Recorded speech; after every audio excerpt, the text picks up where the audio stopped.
বিদেশে থাকা স্বামী ও প্রিয় মানুষকে বাধ্য করার একটা আমল আজকে আমি আপনাদেরকে জানিয়ে দিব। অনেক নারী আছে, স্বামী বিদেশ, অনেক বছর ধরে বিদেশের জমিনে আছে। আপনি যখন বলেন স্বামী, হে তুমি চলে আসো, দেশে চলে আসো, তুমি তো আমাকে বিবাহ করার পরে আজকে 5 বছর হয়ে গেছে, তোমাকে আমি দেখি না, তুমি চলে আসো। আর স্বামী বেচারা কেমন, সে বাড়িতেও আসে না, স্ত্রীর কাছেও আসে না, কিন্তু স্ত্রী তো তার আশা নিয়ে শ্বশুর বাড়িতে অনেক মানুষের কষ্ট ত্যাগ স্বীকার করার পরেও চিন্তা করে একদিন না একদিন আমার স্বামী তো আমার কাছে আসবে। মা, আমি আপনাকে বলি শুনেন, আপনি 5 ওয়াক্ত নামাজ পড়বেন, নামাজ পড়ার পরে আপনার স্বামীকে বিদেশ থেকে কিভাবে আনবেন এই দোয়াটা আপনি প্রতিদিন আপনি করবেন।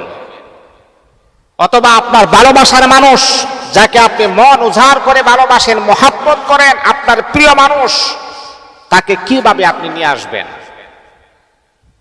1 নাম্বার হলো 5 ওয়াক্ত নামাজ আপনি পড়বেন। 5 ওয়াক্ত নামাজের পরে মা, আমি আপনাকে বলবো 3 বার দরুদ শরীফ পড়বেন। 3 বার দরুদ শরীফ পড়ার পরে এই দোয়াটা আপনি 21 বার পড়বেন। আল্লাহুম্মা আল্লিফ বাইনা কুলুবিনা ওয়া আসলিহ যাতা বাইনিনা ওয়া হাদিনা সুবুলাস সালাম।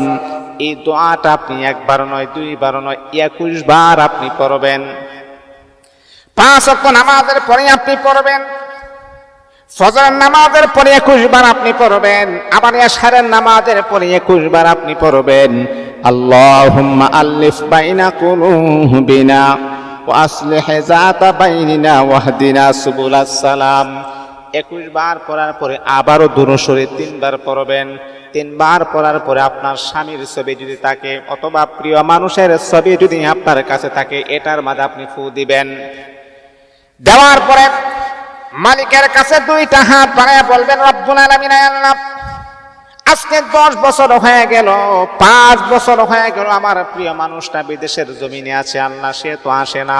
আল্লাহ, তার অন্তরের ভিতরে মায়া মোহাব্বত ঢুকায়া দাও, আমার প্রতি ভালোবাসা তার অন্তরের ভিতরে তুমি প্রবেশ করায়া দাও। ও বন্ধু, ও মা, আমি আপনাকে বলছি শুনেন, এমন করে করে আপনি আমলটা চালিয়ে যান, আমলটা চালিয়ে যান, দেখবেন আল্লাহ পাক রব্বুল আলামিন ওয়াছেরে আমার আল্লাহ আপনার মনের আশা কবুল করে নেবেন। স্বামীকে বিদেশ থেকে ফিরিয়ে আনার একটা গ্রান্টের একটা আমল, এই আমলটা করবেন, দেখবেন ইনশাআল্লাহ আপনার প্রিয় মানুষ বাধ্য হয়ে আপনার প্রেমে পাগল হয়ে মনের ভিতরে এমন একটা অস্থিরতা কাজ করবে, সে বাড়িতে চলে আসবে ইনশাআল্লাহ।